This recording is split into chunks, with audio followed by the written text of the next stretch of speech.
Hello guys, welcome to Vera Biology. Um, Now we are going to discuss about the topic cancer genetics. First of all, what is cancer? It's a malignant growth or tumor resulting from an uncontrolled division of cells. And what is this malignant? Malignant is nothing but its abnormal growth of a tissue, and that tumor is nothing but a cancerous tumor. Like we all are having like normal cells which follow a typical cycle. They grow, divide and die. In the other hand, cancer cells don't follow this cycle. Instead of dying, they multiply and continue to reproduce other abnormal cells. So simple to say, it is a disease caused by an uncontrolled division of abnormal cells in a part of our body, and that is known as cancer. And in this video, we are going to discuss about the topic oncogenes. So, oncogenes are those genes which are earlier called as proto-oncogenes. We can clearly see here these proto-oncogenes, which are normal genes. Due to some several modifications or mutation, it can be turned into oncogene. And that oncogene is nothing but it is a gene which causes the cancerous cell. So, as I said before, oncogene is a gene which is causing the normal cell as a cancerous cell. So, in oncogenes, onco means cancer. So, in certain circumstances, it can transform a normal cell into a tumor cells. And what are those circumstances? Yeah, due to some mutations or modifications of the proto-oncogenes, and as I mentioned here, like proto-oncogene due to mutation is causing an oncogene, and this oncogene is encoding a protein, and that protein is which is resulted by oncogene is known as oncoprotein. Now history.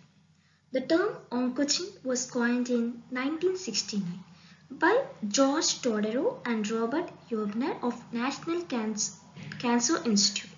So the first confirmed oncogene was discovered in 1970 and it was termed as SRC. In 1976, doctors Dominic Sterling, J. Michael and Harold E. Wamos of the University of California demonstrated that oncogenes were activated proto-oncogenes, which are found in many organisms including humans. Let's see the proto-oncogenes in detail. So what are the functions of proto-oncogenes? It is useful to regulate normal cell growth and differentiation. And it is also involved in signal transduction, and it is also involved in execution of mitogenic signals.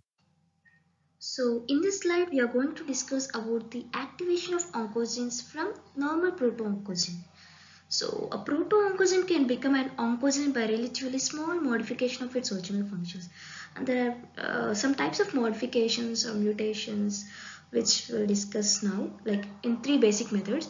Like first one, a mutation within a proto-oncogene or within a regulatory region, for example, promoter region.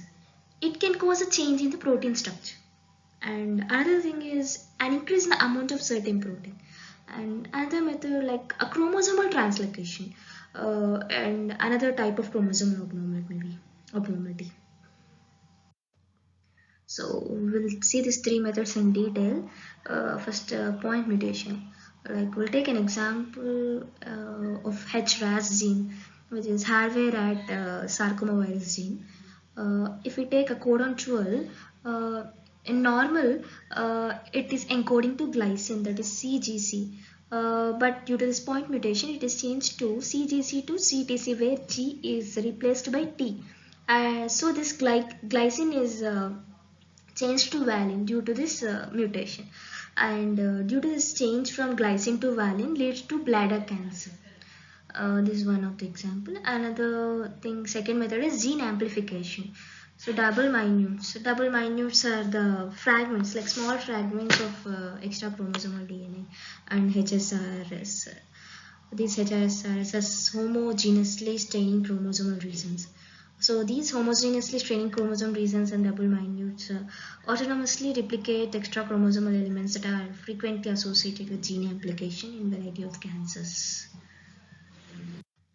And third method is gene translocation. For example, Burkitt's lymphoma. The translocation between the chromosome 8 and chromosome 14, where MYC oncogene is present on the chromosome 8 and IZ gene is present on chromosome 14. So this MYC oncogene is translocated from chromosome 8 to chromosome 14. So the excess MYC protein along with IZ gene present on the chromosome 14 leads to mutation which causes Burkitt's lymphoma. And another example in translocation, like if we take a chromosome 18, there's an oncogene called BCL2. And in people with a certain kind of leukemia, the gene has been moved entirely from chromosome 18 to chromosome 14, which we can observe here in the diagram. Like BCL2 present on the chromosome 18 is translocated to chromosome 14. In this slide we can see like in for what reasons these oncogenes are going to activate. Like first one, overproduction of growth factors and flooding of cells with replication signals and uncontrolled stimulation in intermediate pathways and cell growth by elevated levels of transcription factors, which leads to cancer. In this slide, we are going to discuss about the oncogene families. So, a number of oncogene sequences have now been identified and characterized. So, there is a clear evidence that these genes exist as families or even superfamilies of related sequences that have been derived from a much small number of ancestral genes, like the MYC gene. The MYC gene has been found in the genomes of 4 isolates of avian myelocytomatosis virus, and the other gene FAS, which was originally discovered in feline sarcomavirus, has also been found in chicken sarcomavirus and is termed as FPS gene. And FES and FPS turn out to be members of SRC gene family, which also includes TONG genes, MOS, RF, ERBB, YES, and ABL. And there's a large family of RAS-related oncogenes, like which includes HRAS, KRAS, NRAS genes. Like HRAS is a Harvey-RAS genes, which I mentioned in the previous slides in the point mutation example. And this KRAS is Kirsten RAS, and NRAS is neuroblastoma derived RAS, and the Rho gene family. The RAS-like genes may be members of a superfamily of genes that diverged from common ancestral genes hundreds of millions of years ago. Now, classification. Oncogene families can be classified based on the products of these genes. For example, oncogene products can be functionally grouped into those that have like tyrosine kinase activity, growth factor like activity, growth factor receptor domains, DNA binding, RNA binding, guanine nucleotide binding.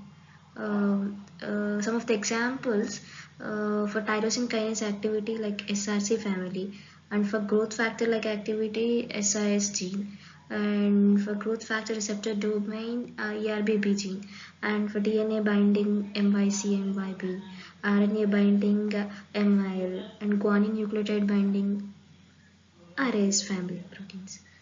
And during the evolution of oncogenes, two types of sequence conservation have been occurred. Like first one is conservation of nucleic acid sequence, which is measured by nucleic acid hybridization. And second one is conservation of amino acid sequence. First one is conservation of nucleic acid sequence, and second one is conservation of amino acid sequence. So despite many base changes in nucleotide sequence, that is conservative base changes do not alter the sequence of protein significantly. And this is the brief for classification of oncogene which I have mentioned here. In the previous slides, I have mentioned some examples and mechanism of oncogenes, like first one point mutation, second gene amplification, third gene translocation. Those examples we'll discuss here in detail. Like if first one we'll take a point mutation, for example RAS gene. There are three types like HRAS, KRAS, NRAS. Like HRAS, as I said before, Harvey rat sarcomavirus, and K is crescent, N is neuroblastoma derived. So in the codon 12, glycine should be present, and in 59th codon, alanine should be present, and in 61 codon, glutamine should be present, so that normal cells will be there. But in place of 61 codon in the HRAS gene, sorry, in the 61th codon, this glutamine is replaced by leucine HRAS gene, which leads to lung carcinoma. Whereas in 12th codon, glycine should be present, but valine is present due to point mutation, which leads to bladder carcinoma. And if we take a KRAS gene in the codon 12, this glycine, instead of glycine, cysteine is present, which leads to lung carcinoma. And if arginine is present, it also leads to lung carcinoma. If valine is present, it leads to colon carcinoma. If we take NRS gene in place of 61 codon, instead of glutamine, lysine is present, which leads to neuroblastoma. If arginine is present, it leads to lung carcinoma. And next method, due to gene amplification. Uh, if we take example for MYC gene, the normal amplification is approximately 24, and in MYC it is like 5 to 1000 fold, which leads to neuroblastoma or retinoblastoma. And if we take LMYC gene, the amplification is abnormal, which is 10 to 20 fold, that leads to small cell lung cancer. And if we take CABL gene, it is approximately 5 fold, which leads to chronic myeloid leukemia. If you select CMYB gene, it is 5 to 10 fold, which leads to acute myeloid leukemia colon carcinoma. And next method, due to gene translocation. If we take a Burkitt lymphoma, if the translocation takes place between 8th chromosome and 14th chromosome, 80% of cases are present. And if translocation takes place between 8th chromosome and 22nd chromosome, 15% of cases are present. And if translocation takes place between 2 and 8 chromosome, 5% of cases. And it is for CMYC1 gene. And if we take chronic myelogenous leukemia, translocation takes place between 9 and 22nd chromosome. 90 to 95% of cases will be there for BCR-ABL2 gene. And for acute lymphocytic leukemia, the translocation takes place between 9th chromosome and 22nd chromosome. 10 to 15% of the cases are present, like for BCR and ABL1 gene. And these are the references which I have referred for this PPT. Thank you.